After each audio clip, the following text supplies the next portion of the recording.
This is a way of structuring your data for both your own use and public access use. So if your computer is solely for the use of your performance, then you can essentially get rid of these 3 rows. This is a good way of structuring. If you're using your online systems like Google Drive, Dropbox, things like that that are publicly accessible by your agents, your clients, then structuring it in this method is super easy to follow because people just understand it. So in your company info, you could just have your company name as that folder, simple as. That leads to your documents. In your documents, you really don't want a huge amount in your documents. You don't want repeated information, so you don't want to be putting in your risk assessments for everything. You don't want to be putting in your method statements for everything. So something as simple as your PLI, your CV, and if you have specialist insurance as well. Into your Act info, then you split this into your tiered acts. You create a separate folder for each act. Within those folders, you have a section of promotional work and a section on Act info.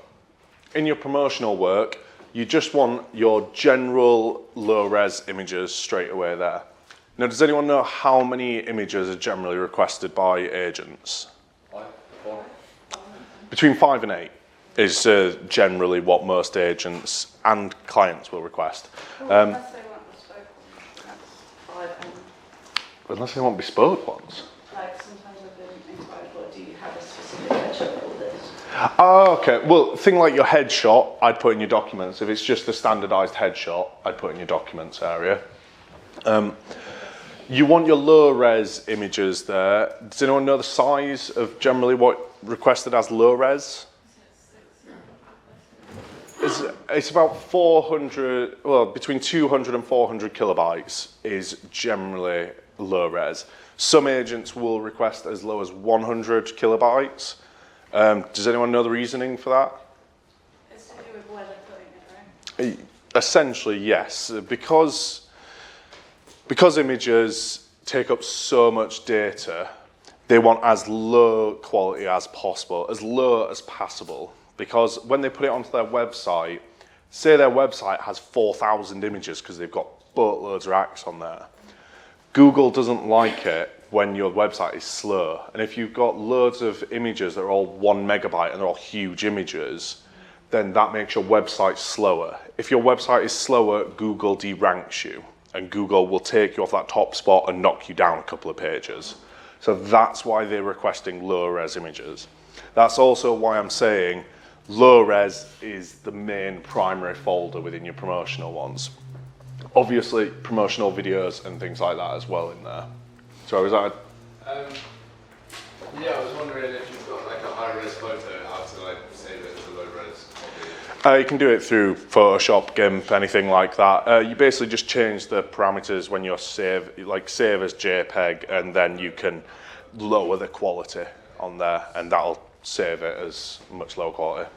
Go on. Can you screenshot the high res? I wouldn't, because it's going to be very low res, basically. Yeah. I mean, that's probably a really quick way of doing it, but you might end up with very, very low res files, like 10 kilobytes and things like that, which if it gets to that sort of low res, an agent might question it, putting it on their website, because they'll be like, it's a little bit of a shocking image, like it's a bit blurry. Your high-res images, it's good to have a copy of all your high-res images as well, because if you are doing an event where they're promoting you as a performer, you might be going into things like print media and stuff. If you're going into print media, you need the exact opposite. Generally, with print media, they'll request PDF versions of your images, and you want them to be as high-res as possible. Generally, about 3 to 8 megabytes is quite a high-res image. You can go as high as like 20 meg, but most people are like, that's fine, that's more than enough 8 meg for us.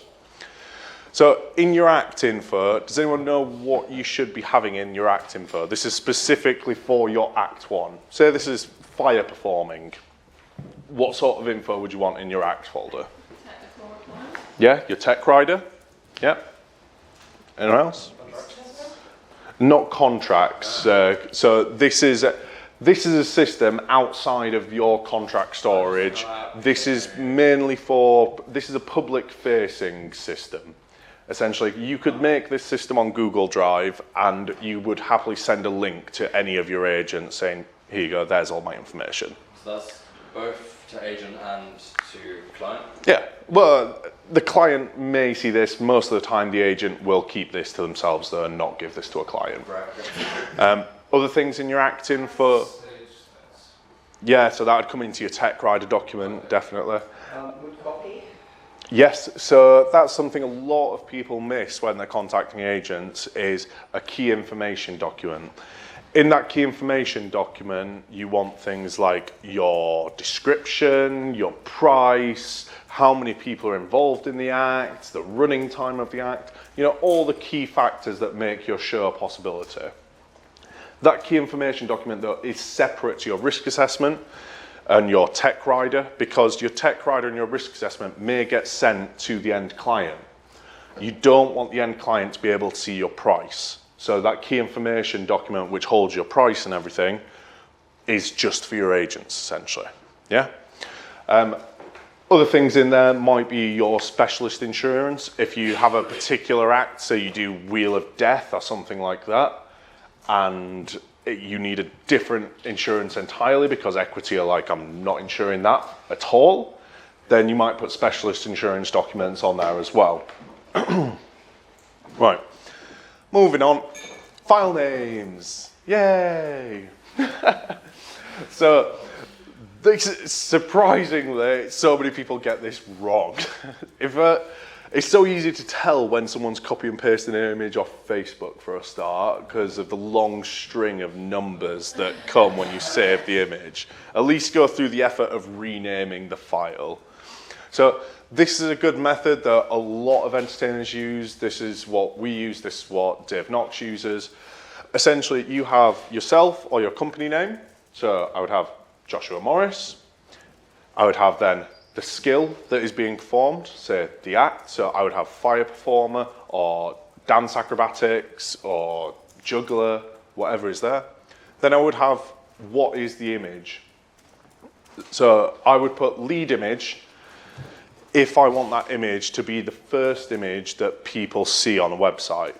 So if you're on a website, this will be sort of the image that people click to see your profile. So you can push the agents. They may not always choose that image, but you can push them saying, I think that's the best image, use that one.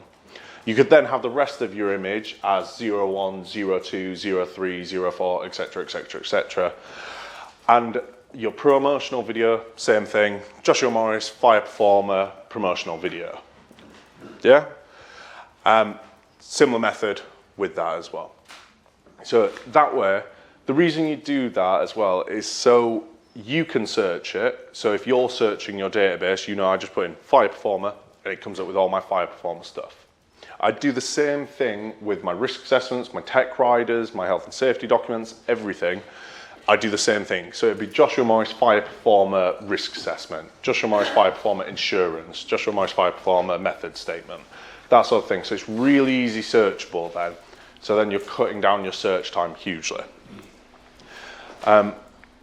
Yeah, that's basically it for file names. Like, extra 5 minutes there will save you hours and hours of your life when searching for it.